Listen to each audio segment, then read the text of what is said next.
एक और राज्य है जहां इस चुनाव में बीजेपी को नुकसान हुआ। 100% का रिजल्ट देने वाले राजस्थान में बीजेपी को इस बार बड़ा घाटा हुआ। अब सवाल यह कि जिस राज्य में 6 महीने पहले बीजेपी को सत्ता मिली, वहां ऐसे नतीजे आना राजनीतिक विश्लेषकों को भी चौंका रहा है। हालांकि पार्टी में सन्नाटा है। सवाल ये, आगे क्या होगा?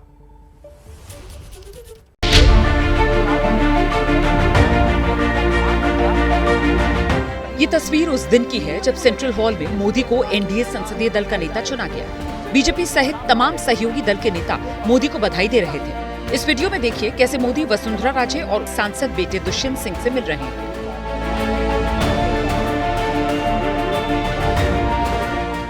मोदी यहाँ वसुंधरा से कुछ बातें भी करते हैं। दुष्यंत की पीठ ठोककर शाबाशी देते हैं।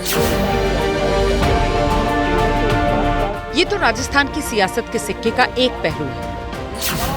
अब दूसरी तस्वीर देखिए, जिसपे सीएम भजनलाल शर्मा मोदी को बधाई देने पहुंचे। मोदी को भजनलाल गुलदस्ता भेंट करते हैं और चले जाते हैं।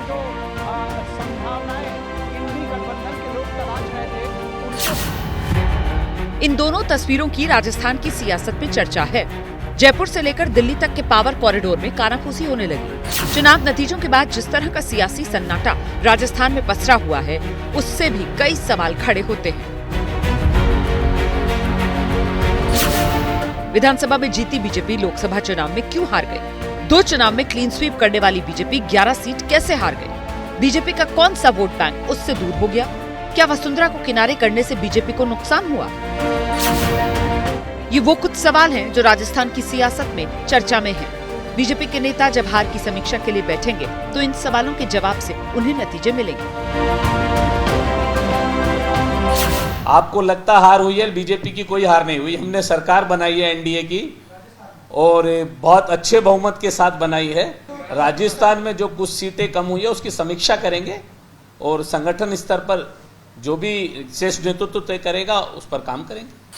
जिन 11 सीटों पर राजस्थान में बीजेपी चुनाव हारी, उन इलाकों में विधानसभा चुनाव के दौरान भी पार्टी को भारी नुकसान हुआ था, लेकिन बावजूद इसके लोकसभा चुनाव की तैयारियां कुछ खास नहीं की गई। मुख्यमंत्री भजनलाल शर्मा भरतपुर के रहने वाले हैं और पार्टी की वहां भी हार हुई, जबकि वसुंधरा राजे के प्रभाव वाले झालावाड़ की सभी 8 विधानसभा सीटों पर बीजेपी को बढ़त मिली। राजस्थान से आने वाले केंद्रीय मंत्री और प्रदेश अध्यक्ष अपनी अपनी सीटों पर प्रचार में फंसे रहे। इसमें कोई दो राय नहीं कि मुख्यमंत्री भजनलाल शर्मा ने हर लोकसभा में प्रचार किया। रोड शो और छोटी छोटी सभाओं के जरिए पार्टी को जिताने की भरपूर कोशिश की, लेकिन नतीजे उम्मीद के मुताबिक नहीं आए। राज्य में 33 विधानसभा सीट ऐसी रही जहां विधानसभा चुनाव में पार्टी जीती थी, लेकिन लोकसभा चुनाव में वहां पिछड़ गए। इनमें प्रदेश के 4 मंत्रियों की विधानसभा सीट ऐसी थी जहां बीजेपी विरोधी उम्मीदवारों से पीछे रही।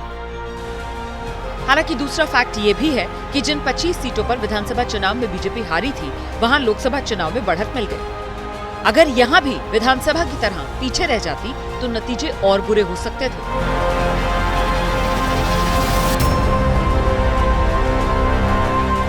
राजस्थान में मुख्यमंत्री भजनलाल शर्मा और प्रदेश अध्यक्ष डॉक्टर सीपी जोशी दोनों ब्राह्मण जाति से हैं। प्रदेश में सरकार बनने के बाद से यह चर्चा होने लगी थी कि अब प्रदेश अध्यक्ष को बदला जाएगा, लेकिन लोकसभा चुनावों की वजह से मामला टल गया। लेकिन अब नतीजे आ चुके हैं और पार्टी को नुकसान भी हुआ है, तो ऐसे में अब दबी जुबान से यह चर्चा होने लगी है कि राजस्थान बीजेपी अध्यक्ष को बदला जाएगा।